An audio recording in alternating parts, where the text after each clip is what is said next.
Pirates of the Caribbean at world's end part 3।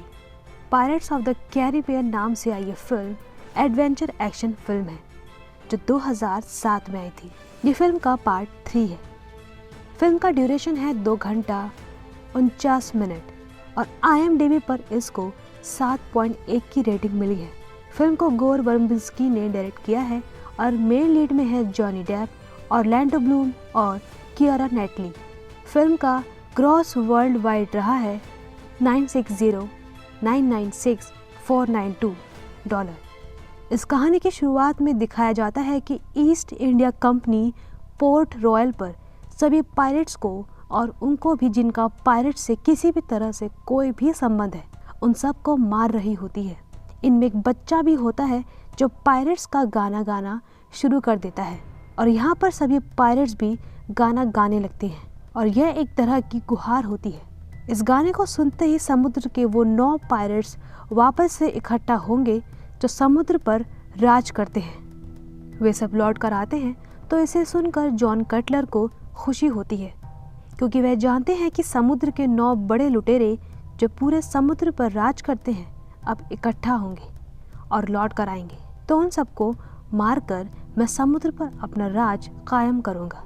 और वह ऐसा कर सकते हैं क्योंकि उनके पास डेविड जोन्स का दिल है, यानी कि अब डेविड जोन्स वही करेगा जो जॉन कटलर उससे बोलेंगे। वहीं दूसरी तरफ बारबोसा और एलिजाबेथ और विल टर्नर को दिखाया जाता है जो सिंगापुर जाते हैं। असल में यहाँ साओ फेंग रहता है जो साउथ चाइना सी का लॉर्ड है, यानी कि उनमें से एक कैप्टन जो 9 है। साओ फेंग के पास समुद्र का वो नक्शा है जिससे दुनिया के दूसरे छोर तक जाया जा सकता है, जहाँ पर जैक स्पैरो जिंदगी और मौत के बीच भंवर में फंसा हुआ है।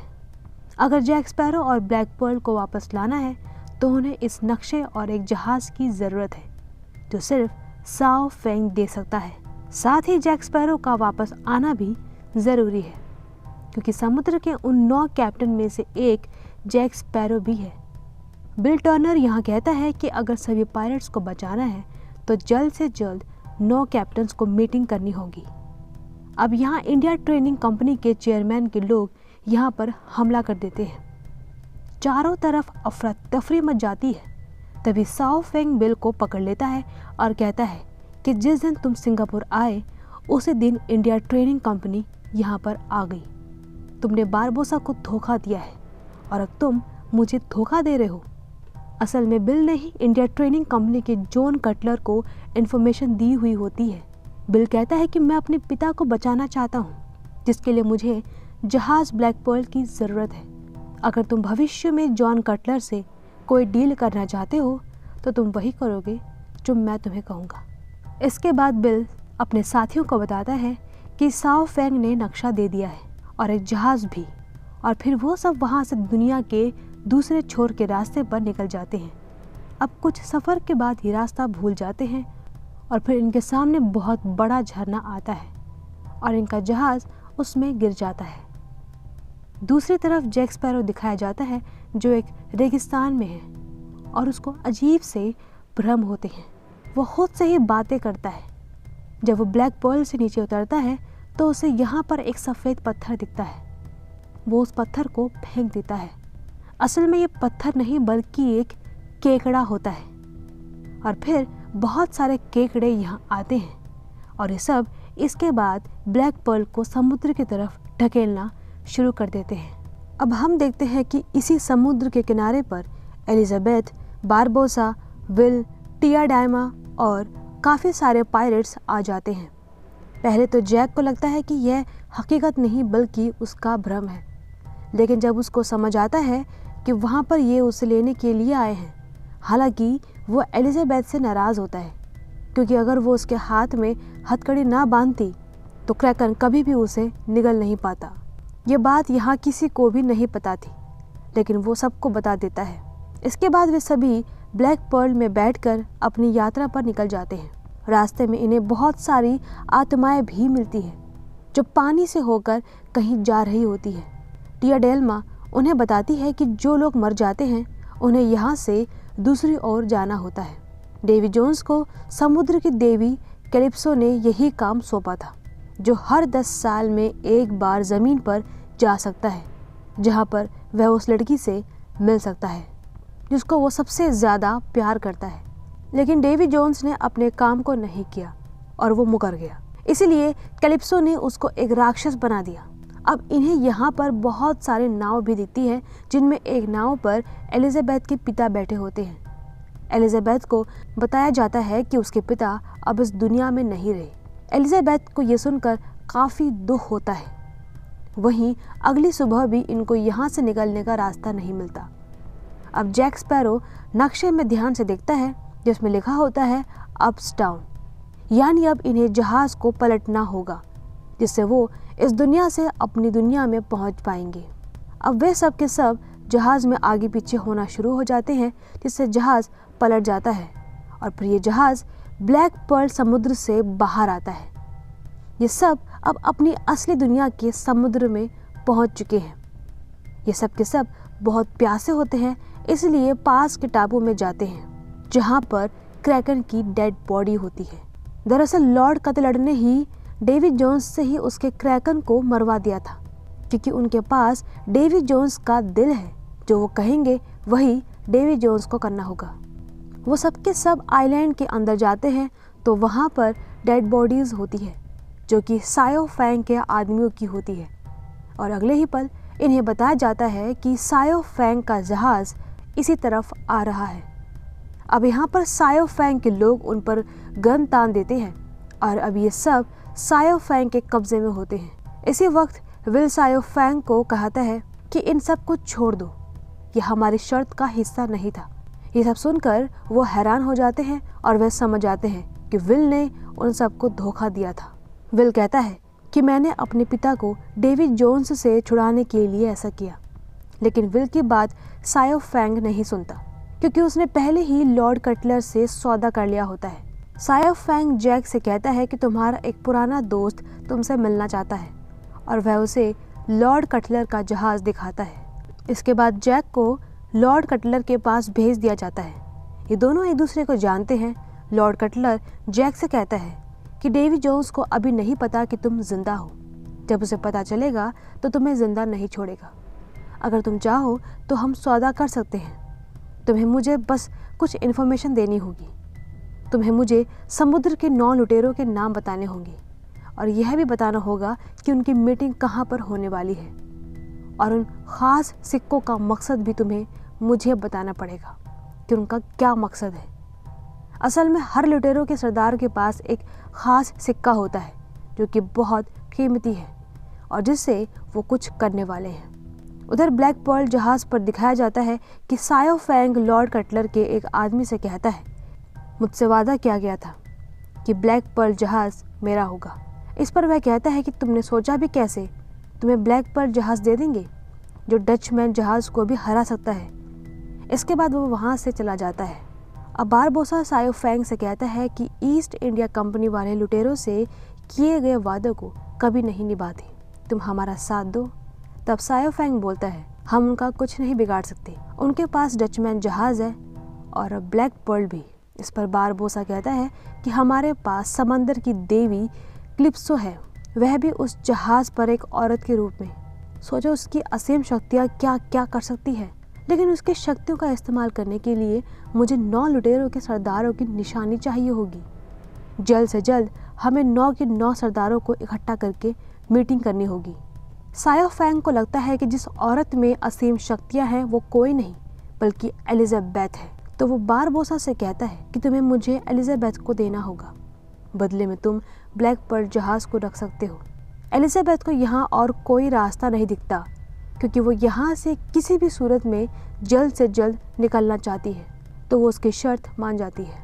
दूसरी तरफ जैक और लॉर्ड कटलर के बीच डील डन हो जाती है और जैक यहाँ से चला जाता है और वो ब्लैक पर्ल पर चला जाता है और अब ब्लैक पर्ल सायो फैंग यहाँ से निकल चुके हैं।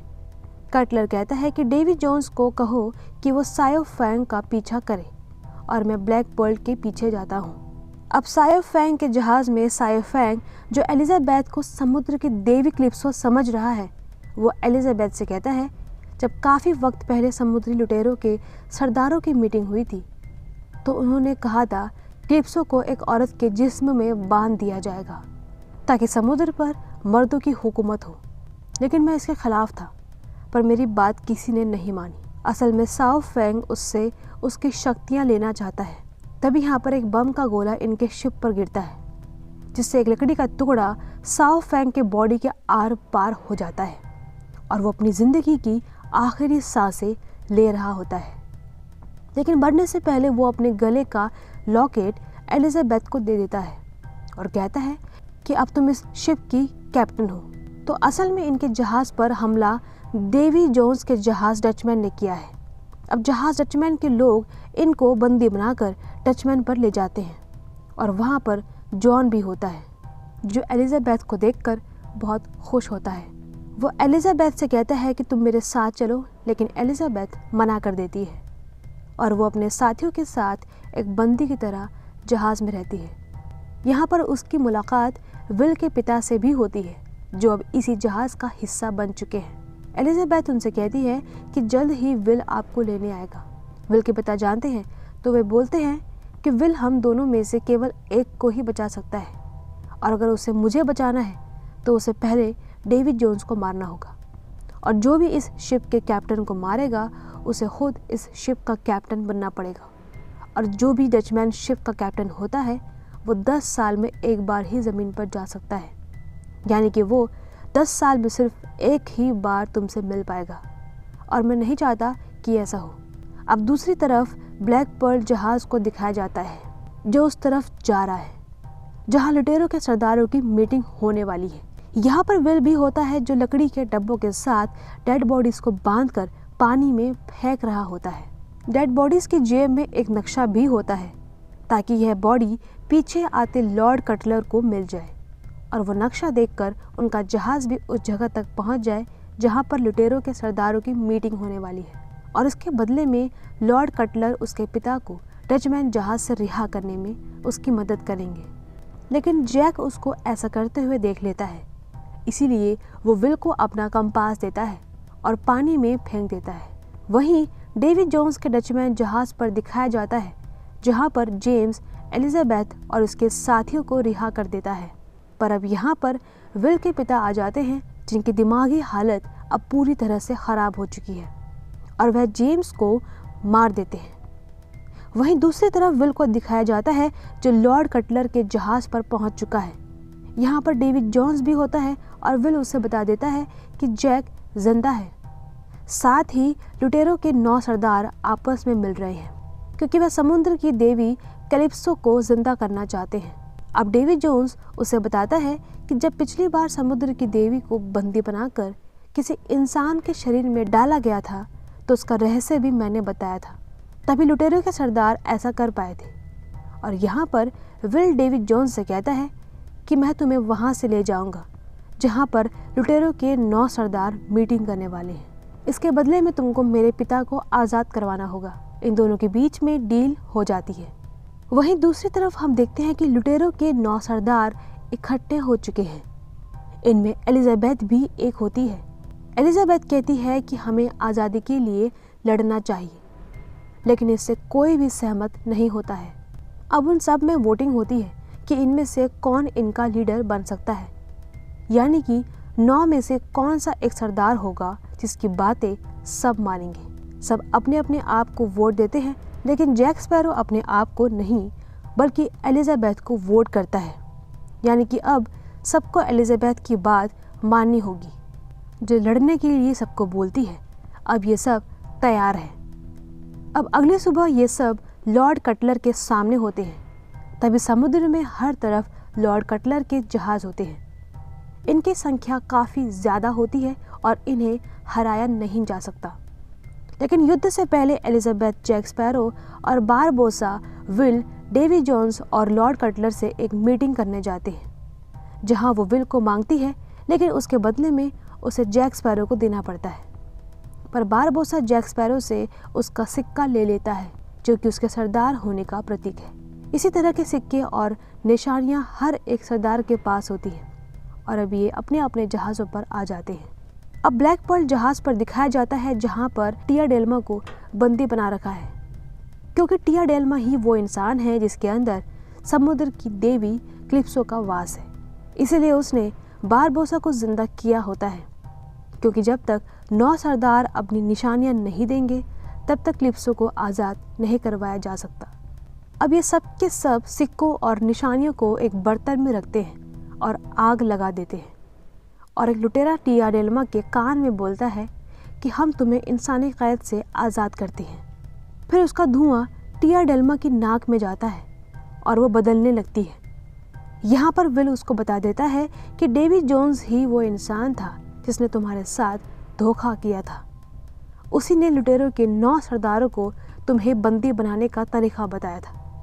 और अब हम देखते हैं कि उसके यानी टिया डेल्मा, जो कि असल में क्लिप्सो है, उसके शरीर का आकार बढ़ना शुरू हो जाता है और वो बहुत विशाल हो जाती है। सब उसके आगे घुटने टेक लेते हैं और बारबोसा कहता है कि मैं तुम्हारा गुलाम हूँ, हमारी जान बचाओ और हमारे दुश्मनों पर अपना कहर बरसाओ। अगले ही पल क्लिप्सो का शरीर केकड़ों में बदल जाता है और समुद्र में चला जाता है, पर वो दुश्मनों पर हमला नहीं करती, क्योंकि अब वो ईस्ट इंडिया कंपनी का सामना नहीं कर सकती। इससे बारबोसा और बाकी सभी पायरेट्स निराश हो जाते हैं, क्योंकि अब वो ईस्ट इंडिया कंपनी का सामना नहीं कर सकती, क्योंकि उनके पास बहुत से जहाज हैं और लड़ाकों की एक बड़ी संख्या भी। एलिजाबेथ अपने पिता की मौत का बदला लेना चाहती है और वो एक जोरदार भाषण देती है। वो कहती है कि हम इंसान हैं और हम दुश्मनों के आगे घुटने नहीं टेक सकते। हमें आगे बढ़कर उनसे जंग लड़नी होगी, और सब जंग लड़ने के लिए तैयार हो जाते हैं। इसी बीच समुद्र में एक बहुत बड़ा भंवर आ जाता है और ये क्लिप्सो कर रही होती है, और दोनों के बीच में 2 जहाज होते हैं। एक होता है ब्लैक पर्ल और दूसरा होता है डेविड जोन्स का डचमैन। अब दोनों जहाज़ों के बीच युद्ध शुरू हो जाता है। अब अंदर जैक, जिसे कैद किया हुआ था, वो भी छूट जाता है और उसके हाथ वो संदूक भी लग जाता है जिसके अंदर डेविड जोन्स का दिल है। डेविड जोन्स उसे देख लेता है, इसलिए अब दोनों के बीच में खतरनाक लड़ाई होना शुरू हो जाती है। वहीं ब्लैक पर्ल में दिखाया जाता है कि विल और एलिजाबेथ दुश्मनों से एक साथ लड़ रहे होते हैं। लड़ते लड़ते ही विल उससे शादी के लिए पूछता है, तो एलिजाबेथ शादी के लिए हाँ कर देती है, और लड़ते लड़ते ही बारबोसा उन दोनों की शादी करवा देता है। दूसरी तरफ डेविड जोन्स और जैक स्पैरो को दिखाया जाता है, जो दोनों उस बॉक्स के लिए लड़ रहे होते हैं जिसके अंदर डेविड जोन्स का दिल है। यहाँ पर डेविड जोन्स के पास इस बॉक्स की चाबी होती है जो उसने हासिल कर ली होती है। जैक उसका वो टेंटिकल काट देता है जिसमें चाबी होती है, जिससे चाबी नीचे गिर जाती है, और जब डेविड जोन्स जैक से बॉक्स छीनने की कोशिश करता है, अब फिर विल भी इसी जहाज पर आ जाता है, इसीलिए वो संदूक को उठा लेता है, और तभी उसके पिता वहाँ आ जाते हैं जिनकी दिमागी हालत पूरी तरह से ठीक नहीं है और उसे बिल्कुल पहचान नहीं पाते और उस पर हमला कर देते हैं। वही डेविड जोन्स जैक को मारने के लिए उसके पीछे आ रहा होता है। अब यहाँ पर एलिजाबेथ भी आ जाती है और वो डेविड जोन्स से फाइट करने लगती है, लेकिन जैसे ही डेविड जोन्स उसको मारने वाला होता है तो विल पीछे से आकर तलवार उसके आर पार कर देता है। डेविड जोन्स इस पर कहता है कि शायद तुम भूल गए हो कि मेरे पास मेरा दिल नहीं है, और वो उस पर हमला करके उसको गिरा देता है। तभी वहाँ पर जैक आ जाता है जिसके पास उसका दिल भी होता है और साथ में एक चाकू भी, और वो उसे मारकर डचमैन जहाज का कैप्टन बनना चाहता है। पर इससे पहले कि वो ऐसा करता, डेविड जोन्स अपनी तलवार विल के आर पार कर देता है। अब जैक के पास कोई रास्ता नहीं होता, तो वो विल के हाथ से उसके दिल में छुरा घोंप देता है, जिससे उसकी मृत्यु हो जाती है। और अब जितने भी गुलाम होते हैं वो विल की तरफ आते हैं। उसके पिता के हाथ में चाकू होता है और वो कहते हैं कि सिर्फ विल को ही इस शिप का कैप्टन होना चाहिए। जैक स्पैरो और एलिजाबेथ पैराशूट की मदद से यहाँ से निकल जाते हैं और उसके बाद डचमैन जहाज समुद्र में डूब जाता है और जैक और एलिजाबेथ ब्लैक पर्ल में पहुँच जाते हैं और उनके सामने होती है कटलर की बहुत बड़ी आर्मी। सबसे आगे होता है कटलर का शिप, और अब इसी वक्त बाहर आता है डचमैन शिप जिसका अब नया कैप्टन होता है विल। कटलर को लगता है कि विल उसका साथ देगा, लेकिन ऐसा नहीं था। जब कटलर का शिप डचमैन और ब्लैक पर्ल के बीच में आता है तो दोनों तरफ से उस पर हमला किया जाता है, जिससे उसका बहुत नुकसान होता है। अब कटलर समझ जाता है कि वो इन्हें नहीं हरा सकता, तो वो वापस मुड़ जाता है। अब विल, जो डचमैन शिप का कैप्टन होता है, वो केवल 10 सालों में एक ही बार ज़मीन पर जा सकता है और उसे आत्माओं को एक छोर से दूसरे छोर तक ले जाना होगा। तो अपना काम शुरू करने से पहले एक दिन वह एलिजाबेथ के साथ गुजारता है और जाने से पहले वह अपना संदूक, जिसके अंदर उसका दिल है, वो उसको देता है। एलिजाबेथ को देखकर वहाँ से निकल जाता है। फिर जैक को दिखाया जाता है, जिसको बारबोसा धोखे से एक द्वीप पर छोड़कर चला गया है। वो फाउंटेन ऑफ यूथ ढूंढना चाहता है, जिससे इंसान हमेशा जवान रहता है, जिसके लिए इसको नक्शे की ज़रूरत होगी। और जब वो अपना नक्शा खोलता है तो देखता है कि वो नक्शा बीच से गायब है। असल में जैक ने ही इस नक्शे को चुरा लिया होता है। इसके बाद जैक स्पैरो को एक कश्ती में दिखाया जाता है, जो उसी नक्शे को देख रहा होता है और उसको फॉलो करके एक दिशा में बढ़ रहा होता है। इसके बाद पोस्ट क्रेडिट सीन में दिखाया जाता है कि 10 साल बीत चुके हैं और विल वापस आ चुका है। और वापस आने के बाद वह अपनी पत्नी एलिजाबेथ और बेटे हेनरी से मिलता है और यहीं पर फिल्म खत्म हो